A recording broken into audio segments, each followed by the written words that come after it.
On a de plus en plus d'entreprises qui investissent dans la certification et ce que je vous ai dit pour répondre à l'évolution des technologies, des normes, et qui investissent également dans la formation pour que leurs salariés suivent ces évolutions.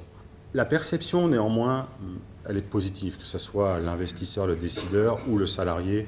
Tous les deux ont une perception positive de cette certification puisque ça permet d'avoir un plus, ça permet d'avancer. L'entreprise, qu'est-ce qu'elle y voit? Elle voit une meilleure efficacité du salarié, donc il s'est formé, il s'est certifié, et elle voit également une satisfaction du salarié, parce que le salarié il est toujours content de pouvoir se former, de pouvoir dire « j'ai appris quelque chose et je peux vous le prouver ». Ça fait partie de la motivation aussi de la plupart des salariés. Le salarié ou l'employé, qu'est-ce qu'il va voir? Il va se dire on reconnaît mes compétences, j'ai acquis des compétences, on les reconnaît, j'ai une satisfaction personnelle. Donc très important aussi. Un peu différent, les critères d'achat.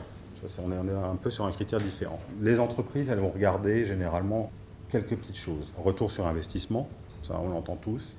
On met de l'argent, on veut en récupérer plus.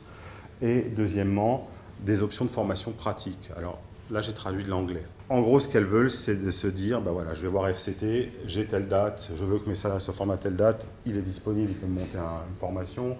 Est-ce que ça va être une journée, 3 jours, une semaine? Est-ce qu'il y a une partie en ligne ou pas? Donc elles veulent aujourd'hui une flexibilité, une réactivité dans la délivrance de la formation. Donc ça, c'est vraiment les critères d'achat pour les certifications par les entreprises. Le salarié, il veut voir si simplement son employabilité augmente. Premier point, je fais une certification, est-ce que je peux avoir un meilleur job derrière? Deuxièmement, la réputation de la certification, est-ce qu'elle est connue ou pas? Et l'individu, il regarde le prix. L'entreprise ne va pas trop le regarder, l'individu regarde le prix.